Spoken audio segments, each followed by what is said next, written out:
afford to hire a full-time person. I drove 700 miles to come here. That's not the way this business works.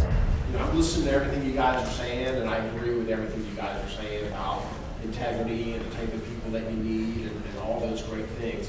And the whole time I'm sitting here, all I can think to myself is that you have enough business to hire someone full-time 365 days a year? Because I've been doing this for 25 years.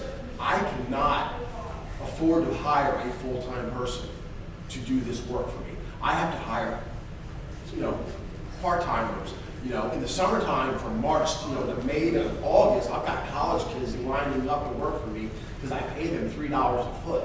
And the reason I pay them $3 a foot is because I don't have work for them every day. And when the winter comes, even in the biggest, I worked for one of the biggest dealers that Life's ever had back in the day. We could have 2 shifts running 7 days a week, 8 months out of the year, and I'm sure Chris can attest to that because he was there. But January, February, March, I had a guy work for me for 5 years, and in the off season, I'm struggling to find this guy work.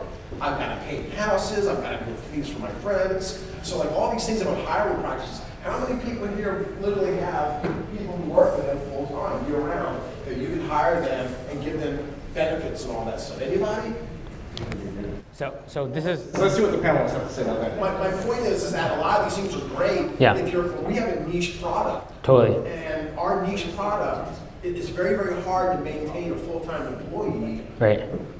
And we're sitting here talking about it. I'd rather talk about how do we make more money and draw more business so we're in a position to hire people. But if we free ourselves, You have to be here for the 2 o'clock panel for that one. Oh yeah, I know. Sales. I freed myself up too. But the bottom line is that in January and February, your phone's not ringing off the hook. It doesn't matter how many shows you do and how much marketing you do, how many sales you do. That's not the way this business works. I've been doing it for 25 years, so I know. Yes, this is why home services industries stink.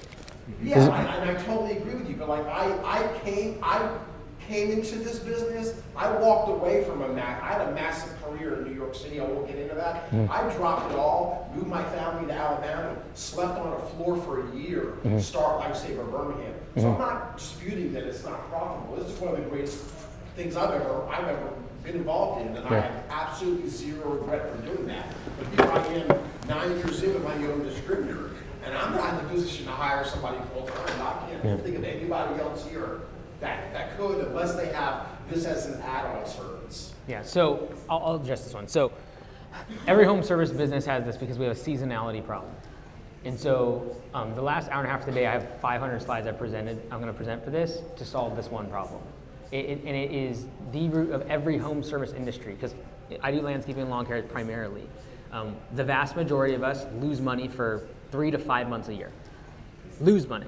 Because we have all the fixed assets, we have all the trucks, we have all the equipment sitting there doing nothing. We have to pay rent, we have to pay insurance, etc. Your insurance doesn't stop for the 5 months. The rent doesn't stop. Your software subscriptions, all the other stuff doesn't stop.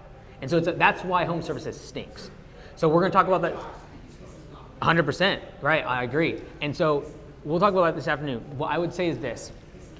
If you step back for a moment, every business is seasonal. I'm going to show that this afternoon. Apple has a seasonal problem. They sell the vast majority of their iPhones in Q4. And so how do we prevent that? And how does Apple prevent this of being a problem? Because of the past 10 years, Apple has not sold any more iPhones than years previous. However, the valuation of Apple has 10x'd in the same time. The reason for that is because they figured this problem out. And they started generating revenue through apps, through Apple Care, through other subscription services that could be year-round and much more stable. So we're going to talk about that this afternoon. What I will say is this. If labor and getting more employees, like, hey, this is not the constraint. I agree with you. There's only 4 different constraints in a business. It's either liquidity, money. Sounds like that's not a problem for you. Okay. There is leads. So I usually take liquidity, I take money, and I convert that into Facebook ads, I convert that into door hangers, I convert that into flyers, I convert that into ads, and I generate leads. So we have liquidity, and if you have enough money, you go get ads, and you make leads. Now, if you have enough leads, and you're just so much work is coming in, the next constraint is labor. This is the 4L framework. First one, L, is liquidity, second one is leads, third one, labor. And then when you get a ton of employees, guess what you need then? Leadership. You need general managers, you need other people inside the organization, etc. If labor is not the constraint, it is likely the fact that leads is the constraint. And so then it becomes a function. That's my whole point of my question is that we're all talking about integrity of hiring people, Right. and the great thing about, the trust and all. It means nothing. It means absolutely nothing. Jack, if I don't have any work for the person. 100%. Because until you solve, That's why I drove up 700 miles to come here. Yeah. Is how do I generate more business for me? Yeah. And I'm not trying to yeah, you're get good. from the conversation. 100%. If this isn't for you, you can come back later. I'm Because there's a But lot this- of people this here. is Stop, listen for 2 seconds. Roman, you have employees? Okay. Shannon, Larry, you have an employee? Yes. Full time?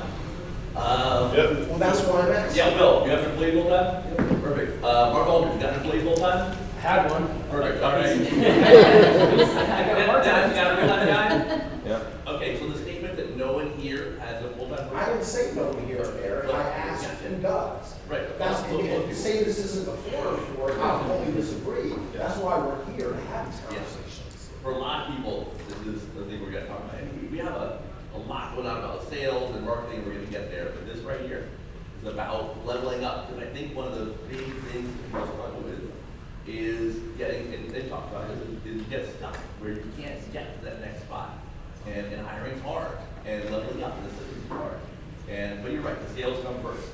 And maybe the talks are out of order, but, the schedule is what the schedule is. But I promise that, the next talk about sales, Andy's going to talk about all the winter stuff later on today. But, how to hire correctly and how to, generate the systems that are necessary in order for those employees to be successful is critical. And if you don't have them, actually, if you don't have them before you grow, then you squander it. So, I think this is, while it may not be pertinent exactly for you at this moment in your career, I think for a lot of people in the room, it's huge. Hey, David, by the end of the day, I can guarantee you'll have a strategy for getting more leads. And if you don't, please talk to me. And I'll give you my personal cell phone. We'll figure this out. Because you have a constraint of leads. I 100% agree. And until you fix that, labor doesn't mean anything to you. I mean, it's like I'm not having business. I did 100 fences a year. That's pretty good. Yeah. So now we just got to figure out how does that become 300? Because when you do get to 300, you'll need employees. Sure. Right? So we'll figure it out. By the end of the day, we'll have a strategy, at least 2 or 3 ideas. And if you don't, please talk to me.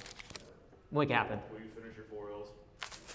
Yeah, so the first one's liquidity. You turn that liquidity into usually advertising to get leads.